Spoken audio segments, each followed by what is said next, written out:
If you want to change the world, start off by making your bed. If you make your bed every morning, you will have accomplished the first task of the day.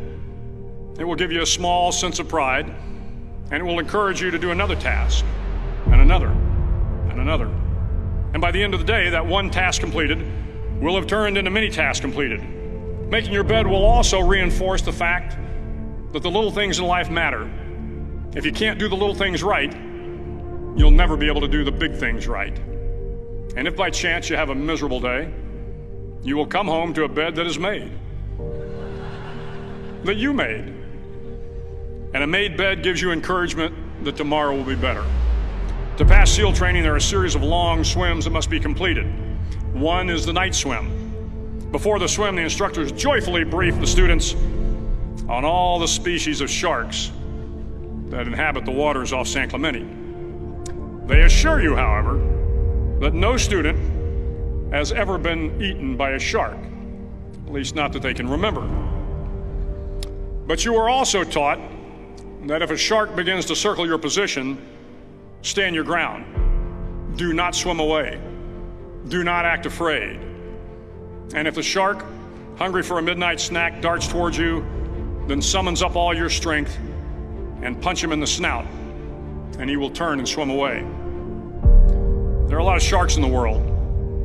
If you hope to complete the swim, you will have to deal with them. So if you want to change the world, don't back down from the sharks. Over a few weeks of difficult training, my SEAL class, which started with 150 men, was down to just 42. There were now 6 boat crews of 7 men each. I was in the boat with the tall guys, but the best boat crew we had was made up of the little guys, the Munchkin crew, we called them. No one was over 5'5". The Munchkin boat crew had 1 American Indian, 1 African American, 1 Polish American, 1 Greek American, 1 Italian American, and 2 tough kids from the Midwest. They out-paddled, outran, and outswam all the other boat crews. The big men in the other boat crews would always make good-natured fun of the tiny little flippers the Munchkins put on their tiny little feet prior to every swim. But somehow these little guys from every corner of the nation and the world always had the last laugh, swimming faster than everyone and reaching the shore long before the rest of us. SEAL training was a great equalizer. Nothing mattered but your will to succeed, not your color, not your ethnic background, not your education, not your social status. If you want to change the world, measure a person by the size of their heart, not by the size of their flippers. The 9th week of training is referred to as Hell Week. It is 6 days of no sleep, constant physical and mental harassment, and 1 special day at the Mud Flats. The Mud Flats are an area between San Diego and Tijuana where the water runs off and creates the Tijuana Sloughs, a swampy patch of terrain where the mud will engulf you. It is on Wednesday of Hell Week that you paddle down to the Mud Flats and spend the next 15 hours trying to survive this freezing cold, the howling wind, and the incessant pressure to quit from the instructors. As the sun began to set that Wednesday evening, my training class, having committed some egregious infraction to rules, was ordered into the mud. The mud consumed each man till there was nothing visible but our heads. The instructors told us we could leave the mud if only 5 men would quit. Only 5 men, just 5 men, and we could get out of the oppressive cold. Looking around the mud flat, it was apparent that some students were about to give up. It was still over 8 hours till the sun came up. 8 more hours of bone-chilling cold. The chattering teeth and the shivering moans of the trainees were so loud, it was hard to hear anything.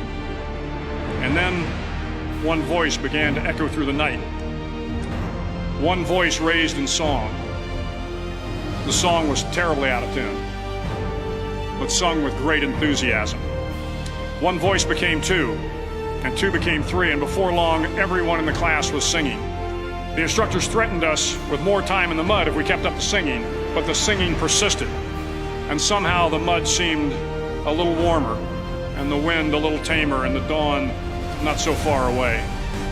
If I have learned anything in my time traveling the world, it is the power of hope. The power of one person, a Washington, a Lincoln, King, Mandela, and even a young girl from Pakistan, Malala. One person can change the world by giving people hope. So if you want to change the world, start each day with a task completed. Find someone to help you through life. Respect everyone. Know that life is not fair and that you will fail often. But if you take some risks, step up when the times are the toughest, face down the bullies, lift up the downtrodden, and never ever give up.